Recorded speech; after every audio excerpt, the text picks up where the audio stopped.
Hello friends, welcome back to my channel. আশা করি তোমরা প্রত্যেকে ভালো আছো। আমিও ভীষণ ভালো আছি। আমি চলে এলাম নতুন একটা ভিডিওর সাথে। বেশ খানিকক্ষণ আগে ফকলুচন্দরের লাইভ দেখলাম গো। উড়ে সাবাস, 26 মিনিটের লাইভ। বাপ রে বাপ, মানে ফকলু নিজেকে কত বড় ভিকটিম যে ভিউয়ার্সদের সামনে বোঝাতে চাইছে সেটাই শুধু দেখলাম, বুঝলাম। তা শোন রে ফকলু, তোকে প্রথমে বলি, তুই তোর চিন্তা কর। তোকে আমাদের ভারতবর্ষ নিয়ে এত চিন্তা করতে হবে না, বুঝতে পেরেছিস? ভারতবর্ষ নিয়ে চিন্তা করার মতন অনেক মানুষজন আছে, বিশ্বাস কর। তুই এত ওয়ারিড হোস না, ঠিক আছে? উনি এসেছেন ভারতবর্ষের হয়ে কথা বলে পাকিস্তানের কোনটা কোথায় বারণ করা, কোনটা কোথায় ইয়ে করা, এই নিয়ে বড় বড় বকতালি মারতে। তোর মুখে মানায় কথাগুলো, তোর মুখে অ্যাটলিস্ট মানায় না, বুঝলি তো? যে মানে ভয়ানক পরিস্থিতি বর্তমানে আমাদের ভারতবর্ষে চলছে, আমরা প্রত্যেকেই কম বেশি টিভি খবর এগুলো তো দেখি, পেপার এগুলো তো পড়ি, আমরা জানি। তোকে এত বোঝাতে হবে না মানুষকে, বুঝতে পেরেছিস? তুই তোর চরকায় তেল দে। তো চলো বন্ধুরা, এখনকার ভিডিওটা আমার এই ফকলুচন্দরের লাইফটাকে নিয়েই। তোকে আবারও একটু আচ্ছা করে জুতোই, অবশ্যই মুখের কথা দিয়ে। আহারে ফকলুচন্দর, তোকে দেখে বিশ্বাস কর আমার যে কি খারাপ লাগে আমি ভাবতেই পারি না যে তোর মতন একটা এত গো বেচারা নিরীহ টাইপ ছেলের সাথে ফুকলি এইরকম ধোকাদারি করলো। ছি ছি ছি ছি ছি ছি ছি ছি, কি বলবো আর, এত খারাপ লাগছে না আমার, কি বলবো। মানে বাচ্চার বাবার সাথে যা করেছে তার থেকেও কয়েকশো গুণ বেশি খারাপ করেছে ফুকলি সুন্দরী তোর সাথে, মানে ধোকাদারির দিক থেকে। তুই চিন্তা করিস না রে ফুকলু, তুই একদম চিন্তা করিস না। তুই এর বিচার পাবি। ওই যে ওপরওয়ালা বলে একজন আছে না, উনি ঠিক বিচার করে দেবেন, বুঝতে পেরেছিস? তোকে এইরকম স্যান্ডো গেঞ্জি পরে ভিডিও করতে দেখে ভাবলাম ছিলিস মালামাল, আর হয়ে গেলি কাঙাল। কি কপাল, সত্যি তোর কষ্টটা আমি বুঝি। ইস রে, পরের ধন নিয়ে পোদ্দারি মারলে এই রকমই হয়, বুঝতে পেরেছিস তো? মানুষ আপন হয় না, কিন্তু টাকা, নিজের টাকা নিজের, এটা জানবি। তুই কি করে গেছিস? তুই সমানে ফুকলি সুন্দরীর পয়সায় এস আর ফুর্তি মেরে বেরিয়েছিস, তাই না? খুব ভালো, কিন্তু তুই ভিকটিম কার্ড খেলতে শিখে গেছিস দেখতে পাচ্ছি। তবে একদম ভাববি না যে তুই একা মাঠে গোল দিয়ে বেরিয়ে যাবি। হুম, তেমনটা ভাবলে কিন্তু বলবো বোকামি করছিস। আমরাও কিন্তু বাকি প্রচুর প্লেয়ার রয়েছি খেলার জন্যে। তুইও খেলে যা, আমরাও না হয় খেলবো, ঠিক আছে? ওকে ফুকলি সুন্দরী এতদিন ধরে অনেক স্বপ্ন দেখিয়েছে, সেইগুলো ভেঙে টুকরো টুকরো হয়ে গেছে। তুই ভাবতেও নাকি পারিসনি যে ফুকলি সুন্দরী এই রকম ধোকাদারি করবে তোর সাথে। সিরিয়াসলি, সত্যি রে, বললাম না তোর জন্য কষ্ট হচ্ছে, ভীষণ কষ্ট হচ্ছে। কিন্তু কি জানিস তো, একটা জিনিস তোর একটু মাথা খাটানো উচিত ছিল। যে কিনা স্বামীর ঘরে 5 বছর সংসার করার পরে লয়াল হতে পারেনি, সে তোর সাথে কিভাবে লয়াল হবে, মানে লয়াল থাকবে, তাই না? অবশ্য এইগুলো তখন তুই ভাবিসনি, বল? তখন তো তুই ফুকলি সুন্দরীতে মজেছিলিস। বুঝতে পেরেছি। 5 বছর স্বামীর ঘর করার পরে যে লয়াল থাকতে পারে না, সেই জায়গায় তোর সাথে তো শুনতে পাচ্ছি 1 বছর 7 মাসের সংসার জীবন ফুকলি সুন্দরীর, সে কিভাবে লয়াল থাকবে, তাই না? তুই এগুলো বুঝিসনি না। সত্যি তোর এখন মনে হচ্ছে, ওই জন্য তুই এখন বলছিস, এখন সবগুলো বুঝতে পারছিস, তাই না? যে কী কী ভুল করেছিস না করেছিস। আহারে, তুই যে কত বেচারা একটা ছেলে, মুখ দিয়ে অন্য কিছু আসছিল, যাই হোক, সেটা না সত্যিই বুঝতে পারছি আমরা, বিশ্বাস কর। ফুকলি সুন্দরীর মতো মেয়েরা কোনো দিনও কারো কাছে লয়াল হতেই পারে না, যার কারণে জীবন ওকে লয়ালিটি দেখাচ্ছে না। কিন্তু একদম পারফেক্ট কথা বলেছে রিম্পা। আমি রিম্পার কথাটাই কোট আনকোট করে এখানে বললাম, একদম সঠিক কথা বলেছে। আজকে ফকলুচন্দ্র এই যে 26 মিনিটের লাইভটা করলো, কেন করলো তোমরা জানো বন্ধুরা? শুধুমাত্র নিজেকে ভিকটিম দেখাবার জন্য ভিউয়ার্সদের সামনে। মানে ও এটা বোঝাতে চাইলো ও কত বড় ভিকটিম। ও আজ লাইভ করে আরও বোঝাতে চাইলো, কি বোঝাতে চাইলো? ও একেবারে সত্যতা তুলে ধরতে চাইছে গো ভিউয়ার্সদের সামনে।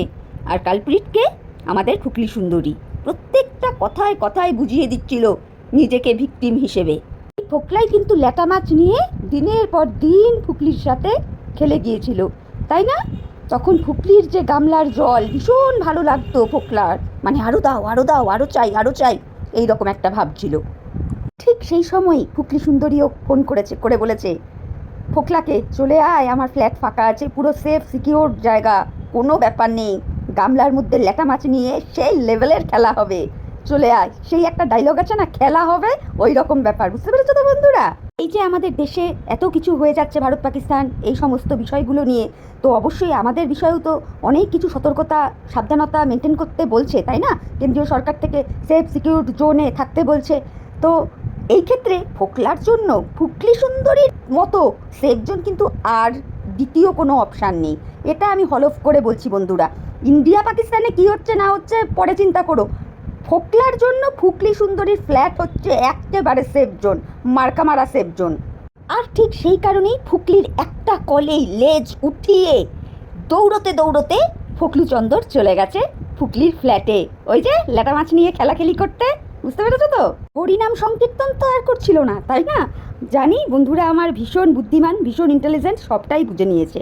কিন্তু একটা জিনিস তোমরা লক্ষ্য করে দেখো বন্ধুরা, এই ফোকলা চন্দর কতটা চালাক।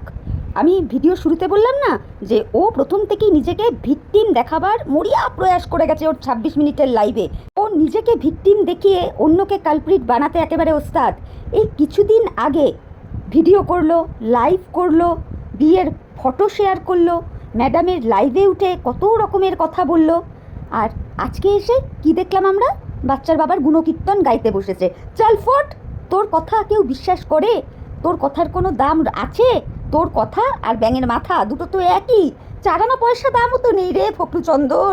তুই নিজেকে ভিকটিম সাজাতে আসছিস আর ভাবছিস যে সবাই তোকে ভিকটিম ভাববে। ও যতই বলুক না কেন গয়না নিয়ে কথা, আমার এখন মনে হচ্ছে স্ত্রীধন নেওয়ার পাশাপাশি এমন টুকটাক জিনিস তো কিছু ফুকলি সুন্দরী নিয়ে গেছেই, না হলে এত তাড়াতাড়ি বলতে পারা যায় ওর বাবাকে ফোন কিনে দিচ্ছে, আইফোন কিনছে, গয়নাগাটি করছে। বিয়ে বাড়ি এই যে দেখলাম, তাতেও ওই বিয়ে বাড়ির গিফট দিল, সেটাও একটা সোনার।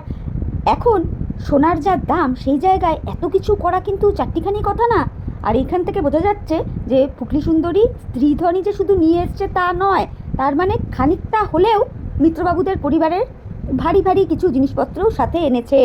এখন তো সেরকমই মনে হচ্ছে, কিন্তু আমি শিওরভাবে বলছি না, একদমই বলবো না। কেন কি সেটা তো জানি না, বলতে পারবো না। যেহেতু আরসের ভিডিও থেকে শুনেছি যে ও কোনো কিছুই নিয়ে আসেনি ফুকলি সুন্দরী, কিন্তু ফোকলার কথাটা শুনে প্লাস ফুকলির চালচলন দেখে এটা মনে হলো, তাই জন্যই বললাম। ফোকলা তাহলে এই গয়নার কথাটা আজকে ওর লাইভে বললো কেন? এই কারণেই বললো, ফোকলা বোঝাবার চেষ্টা করলো দর্শকদেরকে যে ফুকলির কাছে যদি গয়নাপত্র থাকতোই তাহলে ওই রকম ক্রিটিক্যাল সিচুয়েশানে ও কি আর আমার কাছে হাত পাততো, এটা আর কি বোঝাতে চেষ্টা করলো। তবে পাশাপাশি এটাও তো বলবো, ফুকলি সুন্দরী যদি স্ত্রীধন ছাড়া কোনো গয়না ওই বাড়ি থেকে নাই নিয়ে আসে, অর্থাৎ মিত্রবাবুদের বাড়ি থেকে, তাহলে ফুকলি সুন্দরীই বা মুখে কুলু পেটে রয়েছে কেন? একটা কথাও কেন বলছে না? তো কথা ফুকলি সুন্দরী তার ভিডিওতে নেচে কুদে বলতে পারে, এই কথাটা বলতে পারছে না মিত্রবাবুদের উদ্দেশ্যে যে আমি যে গয়না নিয়ে এসেছি তোরা বলছিস সেটার প্রমাণ দেখা? বলছে না। তার মানে কি মৌনতা সম্মতির লক্ষণ। তো ভিউয়ার্সরা তো মনে করতেই পারে যে প্রচুর না নিলেও খানিকটা কিছু নিয়ে এসছে, আর সেইটা দিয়েই ওর এত ঠাটবাট, মানে সেইগুলো ভাঙিয়ে ভাঙিয়েই আইফোন, বাবার মোবাইল, এই যে বিয়ে বাড়ি গেল সেইখানকার উপহার, তাই না? আমরাও তো ভাই ধানের চালের ভাত খাই, আমরাও তো জানি সোনার বাজার মূল্য কত। সেইখানে এত কিছু পরপর পরপর হয়ে যাচ্ছে, একটু আশ্চর্যই তো লাগে, তাই না? দেখো বন্ধুরা, একটা কথা আমি পরিষ্কার বলে দিতে চাই, ফুকলি তো খারাপই, তবে ফোকলা চন্দরকেও কোনো দিক থেকে আমি ক্লিনচিট কিন্তু দিতে পারবো না, কারণ ওর মতন বেহায়া অসভ্য ছেলে দ্বিতীয়টা হয় না। সুতরাং ফোকলা যতই নাটকবাজি ইউটিউবে এসে মারাক না কেন, আমার কাছে ফোকলা এবং ফুকলি দুজনেই সমান দোষী, সমান। ফকলুচন্দর একদিন ফ্ল্যাটে মিট করে এসে সাতকাণ্ড রামায়ণ, মহাভারত সমস্ত কিছু রচনা করে ফেললো আমাদের ইউটিউবে। রচনা টচনা করার পর আবার গেছে ফুকলির সঙ্গে দেখা করতে, আর এখন কি বলছে? না না আমরা বন্ধু বন্ধু। উলি বাবা লে, উলি বাবা লে, এরকমভাবে বন্ধুত্ব হয়? ছিল বউ, হয়ে গেল বন্ধু, মানে ব্যাপারগুলো না মাথার ওপর দিয়ে চলে যায়, মনে হয় যেন সিনেমা দেখছি, তাই না বন্ধুরা? এই সমস্ত জিনিস আমরা সিনেমা সিরিয়ালে দেখতে পাই, মানে সিরিয়াসলি এদিকে আমরা বন্ধু বন্ধু বলবো, কিন্তু আমরা ল্যাটা মাছ নিয়ে ফুকলি সুন্দরীর গামলার ভেতরে বেশ সুন্দর ল্যাটা মাছ আর গামলার ভিতরে খেলাধুলো করবো, বুঝতে পেরেছো তো? যাই হোক, ফকলুচন্দর আবার ফুকলিকে বলেছে যে কেন তুই এতগুলো পুরুষের সাথে মেলামেশা করছিস বলতো, তোর ছেলেটাও তো বড় হচ্ছে, দুদিন বাদে ওর বন্ধু বান্ধবও তো ওকে জিজ্ঞেস করবে যে এটা তোর কত নম্বর বাবা। তোর ইল্লিগালভাবে ফুকলির যে দ্বিতীয় স্বামী হওয়ার একটা সুপ্ত ইচ্ছা যে তোর রয়েছে ফকলুচন্দর, সেটা আমি বুঝি রে, বুঝতে পারি। তোর আজকের দিনে এসে মনে হচ্ছে এই কথাটা যে বাচ্চাটা যত বড় হবে বাচ্চাটার বন্ধুরা প্রশ্ন করবে যে এটা তোর কত নম্বর বাবা। তাহলে তুই যখন ফুকলিকে নিয়ে বেরিয়ে এসেছিলিস তখন তুই চিন্তা করিসনি যে ফুকলিও কারো বউ, তার অলরেডি তখন একটা সন্তান রয়েছে, তখনও তো সে সেই সেম প্রশ্নেরই সম্মুখীন হবে একটু বড় হলে। তখন ওটা বুঝতে পারোনি সোনার চাঁদ আমার, বুঝতে পারোনি না? এখন তোমার হাতে ঘা লেগেছে, এখন তোমার মনে হচ্ছে, তাই না? এখন তুমি ফুকলি সুন্দরীকে বোঝাতে বসেছো। বললাম না ফকলুচন্দর হচ্ছে বিরাট চালাক। এই কিছুদিন আগে যেই কথাগুলো আমি একটু আগে বলেছি সেটাই আবার রিপিট করছি। কিছুদিন আগে কি করলো, লাইভ করলো, ভিডিও করলো, বিয়ের ছবি পাবলিক করলো, ম্যাডামের লাইভে উঠলো, নানান রকম কাণ্ড কারখানা করলো। করার পরে কি করলো, সেগুলো আবার ডিলিটও করে দিল। দিয়ে এবার কি ঘোষণা করলো, যারা তোমরা এই সমস্ত জিনিসগুলো তোমাদের চ্যানেল থেকে চালাবে তোমরা কিন্তু নিজেদের রিস্কেই চালিও। মানে কি, নিজে ঝাড়া হাত পা হয়ে গেল। বুঝতে পেরেছো এ কতটা শেয়ানা মাল? এইবার হঠাৎ করে তলে তলে ফুকলির সঙ্গে এই যে বন্ধু বন্ধু ব্যাপারটা করে নিয়ে বাচ্চার বাবার এগেনস্টে আজকে এসে বলতে বসে গেছে। ওই জন্যই আমি শুরুয়াতে মজা করে বলেছিলাম যে বাচ্চার বাবার হয়ে গুণকীর্তন গাইতে বসেছে। বুঝতে পেরেছো তো? আবার ফকলুর চন্দর আমাদের মিত্রবাবুকে জ্ঞান দিচ্ছে। ফুকলি যদি সোনাদানা নিয়েই থাকতো তাহলে মিত্রবাবু কেন হাত গুটিয়ে বসেছিলেন? উনি কেন এফআইআর করেননি? উনি কেন থানায় যাননি? হ্যাঁ, এটা একদিকে কথাটা ঠিকই, আমাদের বাড়িঘর থেকে কোনো সোনাদানা চুরি হলে আমরা প্রথমে একটা থানায় গিয়ে এফআইআর করি। মিত্রবাবুরা কেন করেননি জানি না, তবে এই সমস্ত কথা ফোকলা চন্দরের মুখে একদম বেমানান। রে তুই এই সোনাদানার কথা ছাড়, তুই তোর বন্ধু বন্ধু ফুকলি এখন যে হয়েছে তোর আর কি, তুই তাকে বল সে কেন ভিউয়ার্সদের কাছে ক্লিয়ার করছে না যে সে সোনার জিনিস কিছু নিয়ে আসেনি, কেন করছে না সেটা বলতে বল। বুঝতে পেরেছিস? এক থেকে ঘুরে এসে ফুকলুচন্দর একদম চাঙ্গা হয়ে উঠেছে, তো ওই জন্যেই ও আবার আজকে লাইভটা নিয়ে বসে পড়েছে। কিন্তু হ্যাঁ, এই যে ও নতুন করে খেলাটা খেলছে, কন্ট্রোভার্সি চাইছে নতুন করে, সেই ক্ষেত্রে এইটুকু বলে রাখতে পারি, তুই কিন্তু ভাই গালিগালাজ ছাড়া কিছুই পাবি না নতুন করে, বুঝলি তো? রিম্পা যেমন বলেছে যে ও গালিগালাজই করবে, আমিও আমার তরফ থেকে বলে দিলাম নতুন করে তোকে গালিগালাজ করবো। বুঝতে পেরেছিস তো? তবে বন্ধুরা, ফকলুচন্দরের দুটো কথা বেশ আমার মন পছন্দ হয়েছে, বেশ এনজয় করেছি। সেটা হলো ফুকলি সুন্দরীর মায়ের ব্যাপারে যখন বললো না যে হ্যাঁ দুটো ছেলে মেয়ে নিয়ে কোর্টে গেছে, যেন মনে হচ্ছে রিসর্টে এসছে হলিডেজ পালন করতে, এটা হেব্বি লেগেছে কথাটা শুনতে। এটা কিন্তু একদম বাস্তব কথা বলেছে ফোকলা চন্দর। সত্যি মাইরি, এটা একটা ফ্যামিলি। ও ওরা তো আবার কোর্টে যায় না, কোর্টে যায় কোর্টে। সত্যি মাইরি। আর দ্বিতীয় কথাটা হলো যেটা বাচ্চার বাবাকে নিয়ে আর কি বলেছে, সেটাও বেশ আমার ভালো লেগেছে। সেই কথাটা কি, ফকলুচন্দর এটাই বললো যে এই যে 1.5-2 বছর ধরে এই যে চলছে মিত্রবাবুদের এই কোর্ট কাচারির ব্যাপারটা, এটা যেন শেষ আর হতেই চায় না, যেন কুরুক্ষেত্রের যুদ্ধ শেষ আর হচ্ছে না। এই দুটো কথা ভাই ভালো লেগেছে আমার, সিরিয়াসলি বলছি। যাই হোক, তবে একটা কথা বারংবারই বলবো, যতই ফকলুচন্দর এসে নিজেকে ভিকটিম আর কালপ্রিট হিসেবে ফুকলিকে দেখানোর চেষ্টা করুক না কেন, আমার কাছে কিন্তু এরা দুজনেই সমান দোষে দোষী। কেন বলো তো? আজকে বাচ্চার বাবার ওপরে নানান রকম অ্যালিগেশন লাগানো হয়েছিল।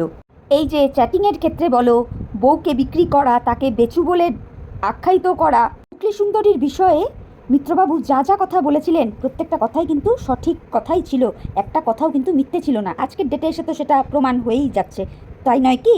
এটাই হচ্ছে মোদ্দা কথা। তবে ফকলুচন্দর, তোকে পরিষ্কার করে একটা কথা বলি, তুই জনগণের সামনে ভিউয়ার্সদের সামনে যেটা প্রিটেন্ড করার চেষ্টা করছিস যে তুই ভিকটিম, সেটা কিন্তু তুই নোস। বুঝতে পেরেছিস তো? তুই আবার কমিউনিটি পোস্ট মারাচ্ছিস, আবার তাতে লিখছিস যে আমি ভিডিও না করে লাইভ করলাম বলে তোমরা কেউ এমনটা ভেবে নিও না যে আমার সাথে তার কোনো রকম সখ্যতা হয়ে গেছে। আমি কোনো প্রকার ঝামেলা চাই না, তাই লাইভে এসে যা বলার বলছি। তাই যদি হয় তাহলে তুই কোন আক্কেলে পুরনো কাসন্দিগুলোকে বারংবার ঘাটাঘাটি করছিস? তুই সরে যা না, তাহলেই তো মিটে যায়। তুই সরে যা। তুই আসলে ফুকলি সুন্দরীকে ভুলতেই পারছিস না, ওই জন্যই তো ফুকলি সুন্দরী একবার ডেকেছে, তুই একেবারে ল্যাটা মাছ নিয়ে খেলাখেলি করার জন্য চলে গিয়েছিস। বল, ঠিক তো? এইবার ফুকলি সুন্দরীর ফ্ল্যাটে গিয়ে তোরা হরিনাম সংকীর্তন করেছিস নাকি ল্যাটা মাছ গামলায় নিয়ে খেলাধুলো করেছিস, সেটা কি করে বলবো বল? যাই হোক বন্ধুরা, ভিডিওটা আমি আর বড় করব না। তবে তোমাদের একটা কথা বলি, তোমরা কিন্তু ফকলুচন্দরের মিষ্টি মিষ্টি কথায় একদম ভুলে যাবে না। ও যে নিজেকে ভিকটিম হিসেবে দেখানোর চেষ্টা করছে না, যেই মরিয়া প্রয়াসটা ও চালাচ্ছে, এটাতে কিন্তু প্লিজ তোমরা ভুলে যেও না, ঠিক আছে? শুধু কি ব্যাপারটা জানো তো বন্ধুরা, ফকলুচন্দর বাচ্চার বাবার ব্যাপারেও বেশ কিছুটা জানে এবং ফুকলি সুন্দরীর ব্যাপারে তো জানে।